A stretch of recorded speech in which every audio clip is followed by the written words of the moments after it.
اعوذ باللہ من الشیطان الرجیم بسم اللہ الرحمن الرحیم قل لا اسألکم علیہ اجرا الا المودۃ فی القربى صدق اللہ العظیم وصدق رسولہ النبی الکریم ان اللہ وملائکتہ یصلون علی النبی یا ایہا الذین آمنوا صلوا علیہ وسلموا تسلیما اللہم صلی علی سیدنا و مولانا محمد معدن الجود والکرم وآلہ وصحبہ وبارک وسلم۔ تمام تعریف اللہ تعالیٰ جل مجدہ الکریم کے لیے، ہر قسم کے درود و سلام نبی رحمت سید عالم صلی اللہ علیہ وسلم کی ذات والا صفات کے لیے حمد و صلوات کے بعد واقعات کرب و بلا کے پس منظر میں کچھ باتیں، کربلا سے حاصل ہونے والے اسباق کے کچھ پہلو عنوان گفتگو رہیں گے۔ اہل بیت کا پیار فرائض دین میں سے ہے، صحابہ کی محبت فرائض دین میں سے ہے۔ جس طرح نماز پڑھنا فرض ہے، روزہ رکھنا فرض ہے، حج کرنا فرض ہے، زکوٰۃ دینا فرض ہے، استطاعت ہو تو حج کرنا فرض ہے، اسی طرح ابو بکر صدیق سے پیار کرنا بھی فرض ہے، جناب عمر سے محبت کرنا بھی فرض ہے، حضرت عثمان کی عقیدت بھی فرض ہے۔ اور نبی پاک نے فرمایا علی سے پیار کرنے والا مومن ہے، اور فرمایا بغض علی نفاق، جس کے سینے میں علی کا بغض ہو وہ منافق ہے، وہ منافق ہے۔ جس کو نبی پاک منافق منافق ہے کہ نہیں؟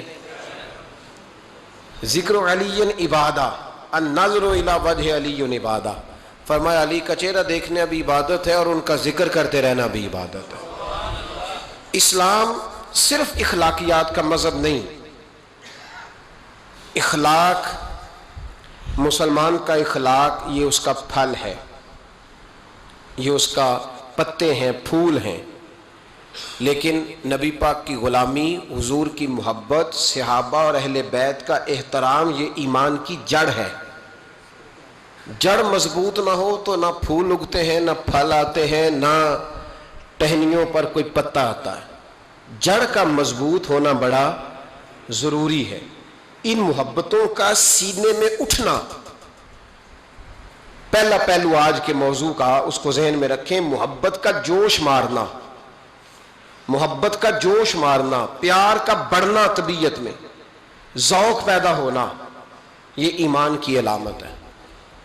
یعنی حضرت عمر کی بات سن کے دل کا ٹھنڈا ہونا ایمان کی علامت ہے، اور امام حسین کی بات سن کے طبیعت کا سکون میں آنا یہ ایمان کی علامت ہے۔ حضرت فاطمہ الزہرا کا ذکر ہو اور وجود کے رونگٹے کھڑے ہو جائیں، طبیعت پہ کیف طاری ہو جائے، سیدہ زینب کا تذکر آئے تو آنکھوں میں آنسو چھلک پڑے، یہ ایمان کی علامت ہے۔ انسان کے وجود پر اثر ہو، لیکن جو آدمی کچی کچی باتیں کرے، کمزور کمزور کہانیاں سنائے کہ نہیں جی وہ ٹھیک ہے، اہل بیت ہی اصل تھے، سارا کچھ وہی تھے، صحابہ بس وہ، بھئی جس آدمی کے پیچھے مولا علی نماز پڑھتے ہیں وہ بندہ تجھے قبول کیوں نہیں؟ جس ابو بکر صدیق کے پیچھے وہ نمازیں پڑھتے ہیں تجھے کیوں نہیں قبول؟ جس عمر کے وہ مشیر بنتے ہیں تجھے کیوں نہیں حضرت عمر قبول؟ اور جس عثمان غنی کے بارے میں مولا علی کی یہ رائے ہے کہ امام حسن اور حسین کو تلواریں دے کے حضرت عثمان کے دروازے پر کھڑا کر کے کہا بیٹا یہاں کھڑے رہنا، کوئی دشمن عثمان کے قریب نہ آنے پائے، تو جس عثمان کے حضرت علی محافظ ہیں تجھے وہ عثمان کیوں قبول نہیں؟ یاد رکھو، ہم لعنت بھیجتے ہیں فرقہ واریت پر، امت کو تباہ کرتے ہیں وہ لوگ جو فرقہ واریت پیدا کرتے ہیں، لیکن آپ کو بتاؤں جس جماعت سے آپ کا تعلق ہے نا، اس جماعت کی امت مسلمہ کو ضرورت ہے۔ قیامت بھی 10 محرم کو ہی آئے گی، جمعے کا دن ہوگا، تو میں آج دل کو حاضر ناظر رکھ کے، اپنی طبیعت کو حاضر پا کے باشعور آپ کو کہہ رہا ہوں، جاگ کے سننا خدا کا واسطہ، آپ اس جماعت سے تعلق رکھتے ہیں، اگر کافر کے سامنے اسلام کا کوئی چہرہ پیش ہو سکتا ہے تو صرف سنی کا چہرہ پیش ہو سکتا ہے، ختم ہو گئی بات۔ ورنہ کوئی صحابی کا بے ادب ہے، کوئی اہل بیت نبوت کا، آج مجھے کہہ لینے دو، کھول کے کہہ لینے دو۔ لوگ دلیلیں دیتے پھرتے ہیں، کہتے ہیں جی ایک وہ پینٹ کوٹ والا مولوی ہے، اس نے اینک بھی لگائی ہے، داڑھی بھی رکھی ہے، پینٹ کوٹ بھی پہنتا ہے، اس نے جی 1500 بندہ ایک دن مسلمان کر دیا، ایک دن 1000 مسلمان کر دیا۔ پر پتہ ہے وہ بدبخت کہتا کیا ہے؟ وہ کہتا ہے امیر المومنین یزید رضی اللہ تعالیٰ عنہ، میں کیا کروں اس کے 1500 مسلمان کو یا 2000 اس کے کلمہ، اور وہ جی بڑی دلیلیں دیتا ہے، وہ دلیلیں سنبھال کے رکھے، وہ دلیلیں جو جی بڑے لوگ اس کے ساتھ ہوتے ہیں۔ تو کربلا کے موقع پر زیادہ لوگ یزید کے ساتھ تھے، زیادہ لوگ، ہم کثرت کے قائل نہیں، ہم حق کے قائل ہیں، ہم اب چھوڑ دو بات، دلائل کی طرف آؤ۔ عجیب تماشا ہے۔ اور ایک مولوی صاحب اس کی حمایت کر رہے تھے، کہتے نہیں بندہ ٹھیک ہے، وہ بھول گیا تھا، اصل میں قصور عبید اللہ ابن زیاد کا تھا، اصل میں غلطی عمر بن سعد کی تھی، تو یزید کو زیادہ الزام نہیں دینا چاہیے۔ میں نے کہا بڑی تمہاری قریبی رشتہ داری ہے یزید کے ساتھ، تو اللہ سے دعا کیوں نہیں مانگتے کہ تمہارا حشر یزید کے ساتھ کرے؟ مانگنی چاہیے نا دعا۔ کیا خیال ہے آپ کا؟ ہم الحمدللہ جمعے والے دن مسجد میں بیٹھ کے دعا کرتے ہیں، یا اللہ ہمارا حشر امام حسین کے غلاموں میں کرنا۔ تو بھی کرنا، جرت کر، جرت ہماری جرت دیکھ، ہم یہ نہیں کہتے ان کے ساتھ کر، ہم کہتے ہیں یا اللہ ہمارا حشر ان کے، ہماری جرت دیکھو، ہم ان کے غلاموں میں، قدموں میں، نوکروں میں بیٹھنے کو وہ دعا مانگ رہے ہیں، یا اللہ ہمارا ان کے غلاموں میں، غلاموں کے، تو بھی جرت کر دلیری، کر جرت، کہ یا اللہ میرا حشر یزید کے ساتھ کر دلیری، اگر اتنا ہی اچھا تھا تو۔ بے شرمو، اتنا ظلم نہ کرو، اتنی زیادتی، اتنا ظلم نہ کرو، یہ ظلم ہے۔ امام حسین جمعے والے دن خطبہ پڑھنے لگے، جمعے سے پہلے امام حسین نے خطبہ پڑھا، اور آپ نے ایک جملہ کہا جو ہمیشہ یاد رکھا جائے گا۔ آپ نے فرمایا یزید کو جا کے بتا دو کہ مجھ جیسا تجھ جیسے کی بیعت نہیں کر سکتا۔ او کیا فکرہ ہے امام علی مقام کا۔ فرمانے لگے مجھ جیسا تجھ جیسے کی بیعت، اور آپ فرمانے لگے بتاؤ اس وقت پوری دنیا میں کوئی نبی کا نواسہ موجود ہے میرے سوا؟ حضرت آدم سے لے کر مصطفیٰ کریم تک اس وقت پوری دنیا میں کوئی نبی کا نواسہ ہے؟ اور فرمایا اگر میں ہی ہوں پوری کائنات میں، لوگ کہتے ہیں فلانا علامہ صاحب کی تبلیغ بڑی ہے، ہم سے بڑا کون ہوگا تبلیغ کی بات کرنے والا؟ لیکن ڈرو اللہ سے، ڈرو، گمراہ نہ کرو قوم کو۔ یہاں تباہی اتر گئی ہے، کوئی بڑی داڑھی رکھ کے معاذ اللہ تعالیٰ اہل بیت کے بارے میں بکواس کرتا ہے، اور کوئی بالکل داڑھی مڈا کے ننگا سر کر کے ممبروں پہ ناچتا ہے اور صحابہ کے بارے میں بکواس کرتا ہے۔ میرے مصطفیٰ کے پاس اگر ابو بکر آئے ہیں تو وہ بھی شان والے ہیں، اور اگر بی بی عائشہ صدیقہ ان کے بستر پہ رہی ہے تو وہ بھی شانوں والی ہے۔ مولا علی شیر خدا کے بارے میں جو بات کرے پکا بے ایمان ہے۔ عجیب تماشا لگ گیا ہے جی، جو رب نبی پاک کے جسم کے قریب مکھی نہیں آنے دیتا، وہ گندا بندہ حضور کے قریب آنے دیتا ہے؟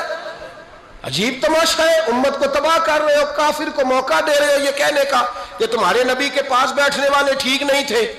اگر حضور کے پاس بیٹھنے والے ٹھیک نہیں تھے تو بعد والے کیسے ٹھیک ہو گئے؟ تو یہ باز آنا چاہیے ان بے شرموں کو، یہ امت میں تفرقہ ڈالتے، بے حیائی کرتے ہیں۔ سنو اور یاد رکھو، حضرت امام حسین نے خطبہ پڑھا نا جب جمعے والے دن، فرمایا مجھے پہچانو تو میں کون ہوں؟ تو عمر بن سعد بولا، پکے نمازی بولے۔ عمر بن سعد کہنے لگا حسین جلدی کر، ہمارا جمعہ لیٹ ہو رہا ہے۔ بلے ہو نمازیو، جلدی کر ہمارا، آئے ہائے کیا نماز ہے! یعنی نبی پاک کے نواسے کو شہید کریں گے اور شہادت کے بعد جمعہ پڑھیں گے اور نماز میں کہیں گے اللہم صلی علی محمد و علی آل محمد۔ ان کو شہید کر کے قتل کر کے جمعے کا خطبہ دیا جا رہا ہے اور نماز پڑھی جا رہی ہے اللہم صلی علی محمد و علی۔ تو میرا سنی بڑا بھولا ہے، کہتا ہے جی وہ زیادہ نمازیں پڑھتے ہیں۔ تو زیادہ نمازیں تو عمر بن سعد بھی پڑھتا تھا، تو بھولا۔ او خدا کے دیکھیں نا، جتنی نماز کی اخلاق کی بات شاید میں کرتا ہوں، آپ کو جماعت میں کم لوگ ملیں گے، لیکن یاد رکھنا نماز عقیدہ نہیں، روزہ عقیدہ نہیں، عقیدہ حسین ہے، عقیدہ حسن ہے، عقیدہ علی ہے، عقیدہ عثمان غنی ہے، عقیدہ عمر فاروق ہے. میں اس شخص کو کیا کروں؟ مجھے اس شخص کی کیا ضرورت ہے جو ممبر پہ بیٹھ کے کہتا ہے حسین ابن علی باغی تھے؟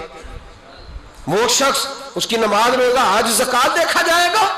آؤ قرآن مجید سورہ شورا آیت نمبر 23، گھر جا کے قرآن مجید کھولو، یہ والی آیتیں بھی پڑھا کرو، یہ والی بھی کھولا کرو. صحابہ جمع ہو کے نبی پاک کے پاس آئے، عرض کی یا رسول اللہ صلی اللہ علیہ وسلم آپ کے خرچے زیادہ ہیں، آمدن کا ذریعہ کوئی نہیں. جس طرح آج لوگ ہر پیر صاحب سے نہیں پوچھ رہے، علامہ صاحب سے، کہ آپ کام کوئی نہیں کرتے، کپڑے پھر بھی سفید پہنتے ہیں، کیا ذرائع آمدن ہے، پھر بھی آپ گاڑی میں گھومتے ہیں. ہمارا تو پروگرام تھا مولوی بھوکا مر جائے، پر اس کے پاس آتے ہیں تو یہ تازی چائے پلاتا ہے. کیا مطلب، کس طرح کا رویہ ہے؟ صحابہ کے بار وہ یہ نہیں سوچتے تھے آتے کام، وہ کہتے تھے آگے بڑھ کے حصہ ڈالیں. وہ سارے آگے بڑھے، کہا یا رسول اللہ صلی اللہ علیہ وسلم اخراجات زیادہ ہیں، ذرائع آمدن بظاہر کوئی نہیں، نذرانوں پہ اعتراض نہ کیا کرو. نذرانہ دینا نبی پاک کی سنت ہے، نذرانہ قبول کر لینا نبی پاک کی، بولو، حضور کی سنت ہے. تو صحابہ جمع ہو کے آئے، ایک جگہ پہ میٹنگ کی، کہا تھوڑے سے پیسے ہر مہینے پیش کریں گے. تو حضور سے بات کون کرے گا پیسوں کی؟ کہا ہم نے نہیں کرنی، نبی پاک کے چچا جناب عباس کریں گے. حضرت عباس رضی اللہ تعالیٰ عنہ کے ذمے لگایا گیا. جناب عباس آئے، حضرت عباس رضی اللہ تعالیٰ عنہ پیسے لے کے آئے، اور سیانے بندے تھے، انہوں نے بڑی سمجھداری والی، عقل مندی والی بات چھیڑی. یہ نہیں کہا کہ حضور ہم یہ نذرانہ دیں گے. کہنے لگے یا رسول اللہ ہمیں پتہ ہے آپ کی مذہبی مصروفیت اتنی ہے کہ آپ کو ٹائم نہیں ملتا کاروبار کرنے کا، اگر آپ کام کریں گے تو پھر آپ کس طرح کر کے دین کا کام ہو سکے گا. اور یا رسول اللہ آپ نے جو ہمارے لیے کیا ہے اس کا ہم بدلہ نہیں دے سکتے، ایک حرف کا بدلہ نہیں دے سکتے. حضور یہ تھوڑا سا نذرانہ ہر مہینے لایا کریں گے، قبول کر لیں.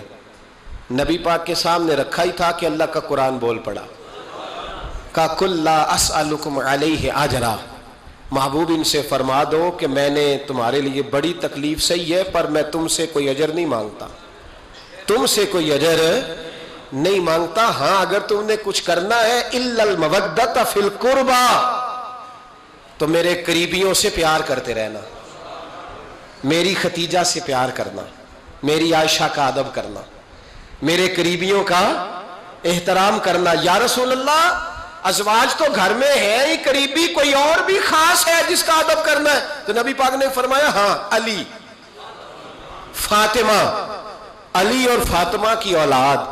فرمایا ان کا ادب کرتے رہنا، اس کا مطلب یہ ہوگا کہ تم نے میرے ساتھ بڑا ہی اچھا سلوک کیا ہے. کہا ان کا ادب کرنا، جناب علی، سیدہ فاطمہ، اور دونوں کی ان کا ادب کرنا فرائض دین، اہل بیت کا ادب کرنا فرائض.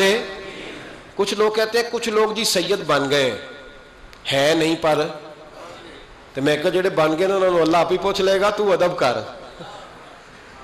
جڑے بن گئے نے اللہ، شیخ الاسلام والمسلمین حضرت خواجہ قمر الدین سیالوی رحمت اللہ تعالی علیہ، دو بندے خواجہ صاحب سے ملنے آئے تو ان کو پتا تھا کہ خواجہ صاحب سیدوں کا بڑا احترام کرتے ہیں. اعلیٰ حضرت فاضل بریلوی کا جب عرس ہوتا ہے نا بریلی شریف، تو سیدوں کو اسٹیج پہ بٹھایا جاتا ہے اور بڑے بڑے عالم نیچے بیٹھتے. تو دو بندے آ گئے، کچھ لینے کچھ مانگنے، تھے فرار دونوں. تانگے سے اترے تو سیال شریف کے رستے میں درمیان میں پروگرام بنایا کہ سنا ہے خواجہ صاحب سیدوں کا بڑا ادب کرتے ہیں، سید نہ بن جائیں. بن بھی جاتے ہیں نا لوگ، وہ سید نہ بن جائیں. ٹھیک ہے جی بن جاؤ. بن گئے سید. خواجہ صاحب کو کسی نے اندر جا کے بتایا دو سید آئے ہیں، تو خواجہ صاحب اس طرح دوڑے کہ نہ جوتا نہ سر پہ ٹوپی، دوڑ کے آئے. شیخ الاسلام خواجہ صاحب نے ہاتھ چومے، نذرانہ دیا، 2-3 تھیلے بھر کے دیے لنگر کے. جب وہ جانے لگے نا تو خواجہ صاحب ان کے ساتھ بار تک آئے، جہاں انہوں نے سید ہونے کا پروگرام بنایا تھا وہاں تک ساتھ آئے، ان کو روانہ کیا. ان میں سے ایک بندہ خود ہی بول پڑا، کہنے لگا حضور یہاں لوگ دروازے تک چھوڑنے آتے ہیں یا گاڑی تک؟ نہ دروازہ نہ گاڑی، آپ درمیان میں رخصت کرنے آئے، سمجھ نہیں آئی. تو خواجہ صاحب فرمانے لگے تم یہیں سید بنے تھے، یہاں تک ادب کرنا ضروری تھا. یہاں تم سید بنے تھے، یہاں تک ادب کرنا، پیچھے تم سید نہیں ہو تو میں کیسے ادب کروں؟ جہاں تک تم سید ہو وہاں تک ادب کرنا. اور میرے اعلیٰ حضرت نے عقیدہ دیا، کہنے لگے تیری نسل پاک میں ہے بچہ بچہ نور، تیری نسل پاک میں ہے بچہ بچہ نور کا، تو ہے عین نور تیرا سب گھرانہ نور کا. تو میاں صاحب نے اس کی وضاحت بھی کی. میاں صاحب سے کہا حضور ادب کرتا کون ہے؟ سارے تو ادب کرتے نہیں. تو میں دور نہیں نہ جاتا، پرانے محدثین نہیں پوچھتا، یہ کشمیر میں میاں محمد بخش صاحب سے پوچھ لیتے حضور ادب کرتا کون ہے؟ تو میاں صاحب فرمانے لگے اصلا نال جے نیکی کریے. کنہ نال؟ اصلا نال جے نیکی کریے تو وہ نسلہ تاک نہیں پھول دے. ہاں بے اصلا نال نیکی کریے تو پھول کنڈیاں نال تول دے.